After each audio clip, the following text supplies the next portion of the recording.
A campanha de Jair Bolsonaro afirmou através de Fábio Faria que 154 mil inserções deixaram de ser veiculadas de maneira ardilosa por emissoras de TV em todo o Nordeste. É isso que eu vou explicar para você no vídeo, quais as consequências jurídicas de tudo isso. Mas a gente já sabe, deixa aquele like no vídeo, se inscreve no canal e ative o sininho para receber as notificações. Para que você entenda, o horário eleitoral gratuito ele é definido por lei e todas as inserções realizadas nesse horário são determinadas por lei. No segundo turno, os candidatos saem com quantidades iguais de inserções e elas são veiculadas em todas as emissoras de rádio e televisão do país. Isso acontece obrigatoriamente, não é uma prerrogativa da emissora, esse cara aqui eu não quero colocar em tal horário. Não.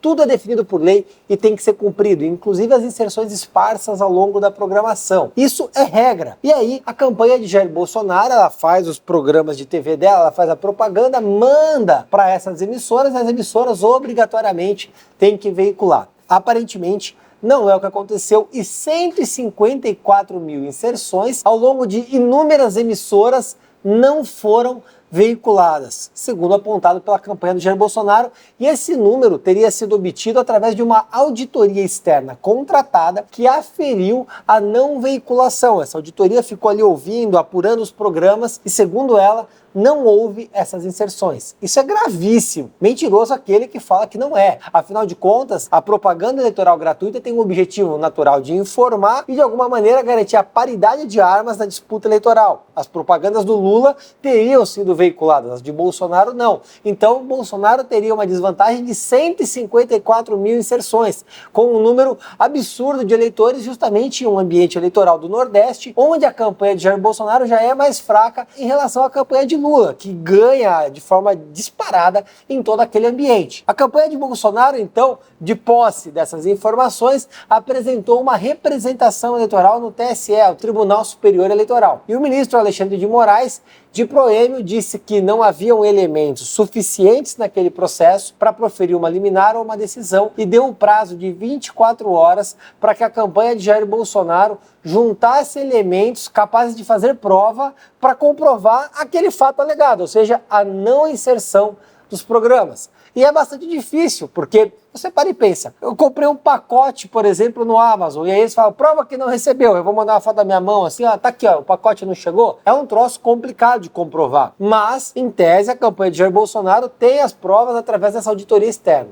Então, o primeiro ponto que eu quero deixar claro para vocês é que a auditoria externa é um elemento probatório válido no meio processual. Se você entra com uma ação e quer embasar o fato através de uma auditoria externa, isso é um meio de comprovar lícito, legal e capaz de ser apreciado pelo tribunal. Não tem nada de ilícito nisso. O que tem de estranho é que o Alexandre de Moraes ele utiliza palavras sérias. Então, traga provas sérias, contundentes. E, na verdade, até essa palavra séria, ela é admitida e hábil no ambiente processual. Várias vezes o juiz despacha, olha, traga uma prova contundente, uma prova robusta, uma prova séria. Só que a gente sabe como funciona a imprensa no país, a gente sabe como funciona a imprensa no Brasil. Então logo Alexandre de Moraes deu um despacho padrão, um despacho de praxe, a imprensa pegou essa palavra séria do despacho e passou a dizer que a peça de Jair Bolsonaro e sua acusação, ela não tinha credibilidade, porque queria uma prova séria e essa prova séria não existia.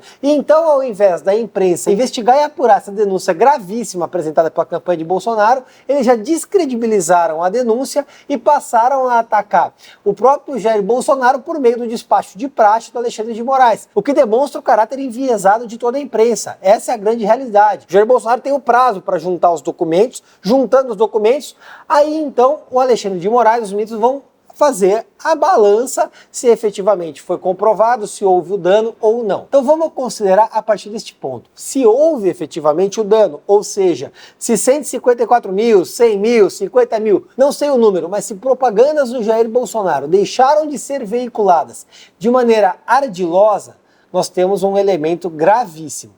As emissoras terão que ser multadas e serão multadas pelo Tribunal Superior Eleitoral. E aí vem o grande ponto, se há ou não o envolvimento direto da campanha do PT. Aí, havendo o dolo, comprovado o dolo, aí nós teremos um rebote muito grave disso. Poderia, inclusive, levar à cassação do diploma do Lula caso fosse eleito. Isso Ficou bem claro? Tá claro? Tá explicado? Bom, vamos para o segundo ponto. Não ficou comprovado. Houve ou não inserção, não tem prova. Vale dizer que no processo a parte que alega tem um ônus probatório. Eu chego e falo, olha, tentou me matar. Tem que provar que tentou me matar. Ó, me ofendeu, tem que provar que me ofendeu. Então Jair Bolsonaro ali afirmou, olha, não teve as inserções. Ele tem que comprovar no processo que não houve as inserções. Ah, não comprovou, não fez prova. O que acontece? Ele perde o processo. A ação é julgada improcedente, ele perde. Tem sucumbência? Não. Tem multa? Não.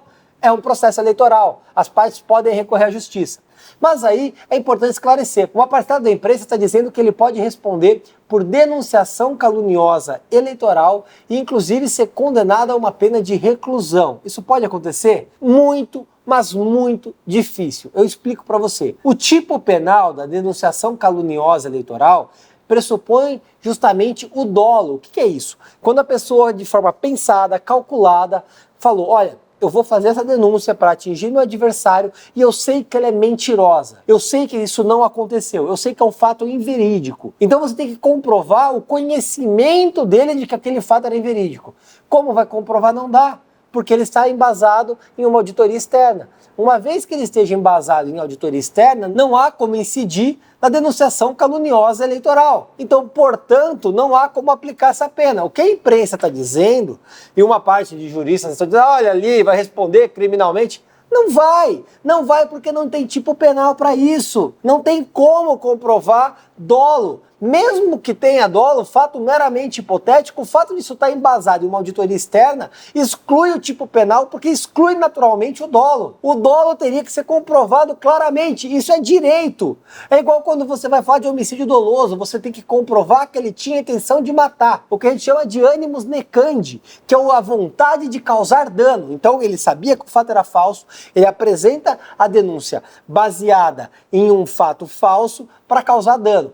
A partir do momento que a denúncia é apresentada com base em uma auditoria externa, ele não tem conhecimento que o fato é falso, porque tem uma auditoria externa dizendo que aquilo aconteceu. Ah, o judiciário entendeu que a auditoria não foi válida ou que ela não supriu necessariamente todas as dúvidas que pairavam, então por isso foi julgado improcedente. Isso é outra conversa, mas exclui a denunciação caluniosa eleitoral. É importante que você saiba disso porque é uma desinformação muito grande nesse período eleitoral. E o que a imprensa faz exatamente agora é desinformar. Isso é desinformação. Se vai ganhar ou não o processo, cabe à justiça analisar. Se houve ou não a inserção, cabe à justiça analisar. O que não cabe à imprensa é fazer ilações sem fundamento legal. E é isso que está acontecendo nesse momento. Ah, Rubinho, você está passando por escambau. Estou fazendo uma análise jurídica de um fato dado. Quando você pega um processo, você não olha uma ponta. Você olha o todo, por cima. Você tem que olhar o elemento macro. O que levou a entrar com a ação, o que fundamentou, o que constou do processo, a quantas caminhou o processo, quais as consequências, que tipo de peça foi apresentada. Tudo isso tem que ser analisado. E quando você pega tudo isso, coloca de forma alinhada, ponto a ponto, como eu esmiucei para vocês nesse vídeo, naturalmente você vê que não houve dolo. Se vai haver procedência ou não no pedido, se houve inserção, se não houve inserção, se faz prova, se não faz prova da inserção, é outro fato. Isso vai ser analisado no processo. Agora, não compete, sou redundante em dizer, a imprensa fazer esse tipo de ilação. E mais lamentável ainda é que uma denúncia tão grave simplesmente seja deixada de lado para a imprensa tentar, às vésperas da eleição, de alguma maneira beneficiar um candidato. Isso não é aceitável. Em tempo, durante a gravação desse vídeo, a defesa de Jair Bolsonaro trouxe ao processo elementos que eles consideram suficientes para provar o fato alegado. A partir de então, compete ao Tribunal Superior Eleitoral fazer a análise, como eu expliquei para vocês no vídeo, e considerar procedente ou improcedente o pedido. Eu estou acompanhando e vou atualizando vocês assim que sair algo. Tamo junto e vamos processar tudo.